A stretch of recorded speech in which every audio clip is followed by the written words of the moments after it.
I hate this habitat. I'll tell you why, but also tell you what I love about this habitat, and what I plan to do to change my opinion on it. Hey everyone, I'm so happy you're all here to witness my failure, and what a wild failure it is. Let me explain. This isn't an ugly habitat by far, even though it's unfinished. Yes, there will be a part 2 where I finish this habitat and make it so much better. It's got a lot of character, and a lot of possibly beautiful sightlines. It's got such potential, it hurts me to say that I hate it. But it's true. I really hate it. There's a few reasons, but the largest one is that I had a really specific idea and story behind this habitat, and then I decided to use the wrong dinosaur in it. I had this idea where the zoo had a tropical quarry and they'd been using the rocks from it in all of their other habitats, and I wanted it to be multi-level and leading into hilly, mountainous kind of terrain. I wanted them to have decided to place an emergency dinosaur into the quarry area because, well, it's already fenced off and has all this lush space, and these dinosaurs would enjoy the multiple levels of different optional foods. And aside from the boggy water at the bottom, it's a really good space. But then, while browsing what dinosaur had put into it so I could get the specific size requirements, I decided on the Triceratops prorsus, which was a terrible decision for my idea. I ended up having to make the habitat so much larger than I originally wanted. Because of that, I ended up not bringing the hills in closer, instead left them far in the background, and the whole path I made in the back has no good sightlines. I should have gone with the Nasutoceratops. It would have been less of a size demand.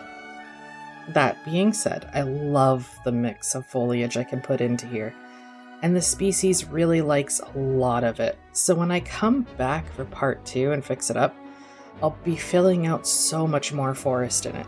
It'll be dense and lush and so full of life. I'm proud of my patience when I worked on the walkway. Even if I did cut out a bunch of it from the video, it took me quite a while. Which I did get some inspiration for the walkway from another new YouTuber called Sam the Dino Fan. Link to their channel below. They really deserve the views. They are so good at building. Please go check them out. Again, as you'll see, the back half of the walkway is incomplete. I planned on putting something along the back, but now I'm also going to be tearing out a large chunk of it and changing its shape to match the sight lines of this habitat, along with putting in a sleeping area for the Trikes. I think I'll also have part of the pathway lead through a canyon portion of the hills that I'll bring in towards the habitat, and have the guests pass through a different habitat.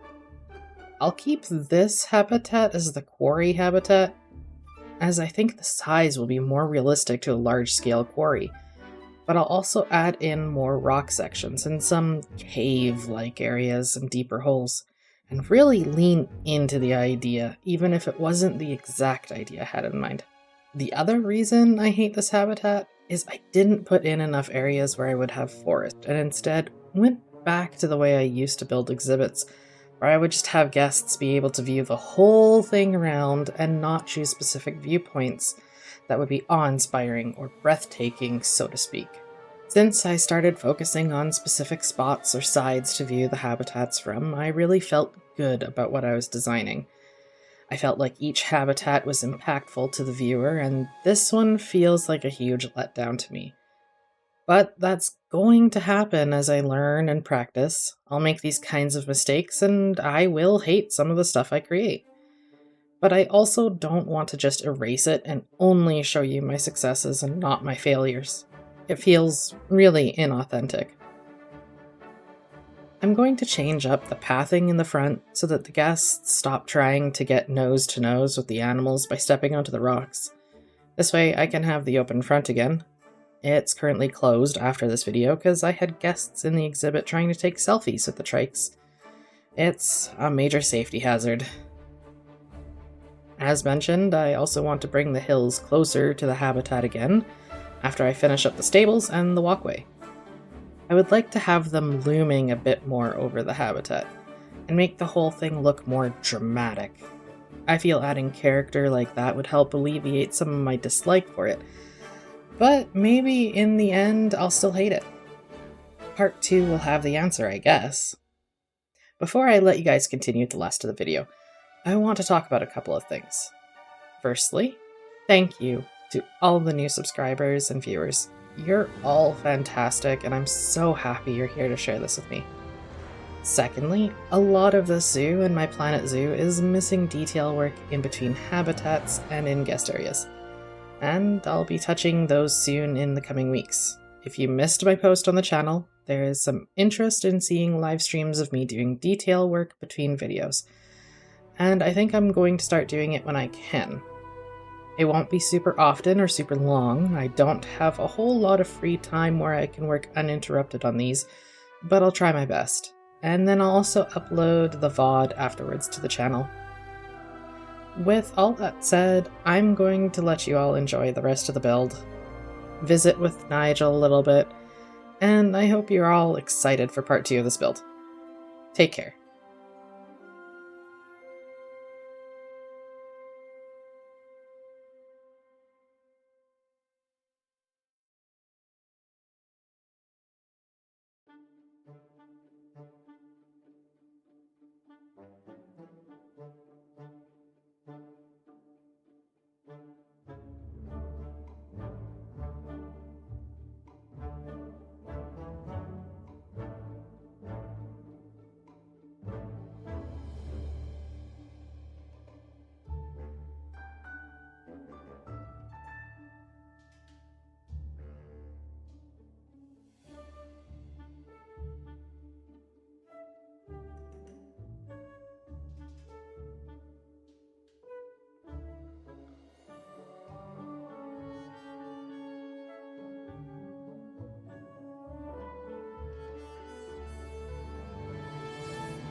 Triceratops, one of the most recognizable and largest dinosaurs of its kind.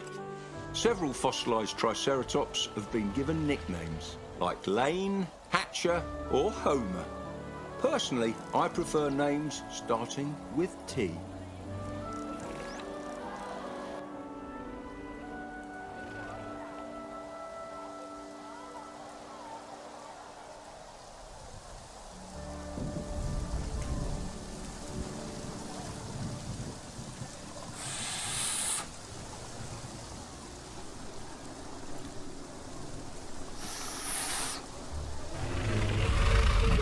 Having lived alongside predators like the T-Rex, those giant horns start to make a lot more sense. Now, let's all not mix the two together.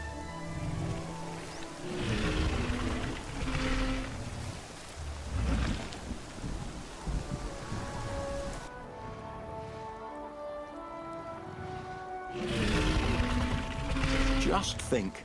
This species was completely eradicated in a mass extinction that killed 3/4 of the species on Earth. And 66 million years later, it has the chance to walk the Earth once again. We're witnessing something truly remarkable.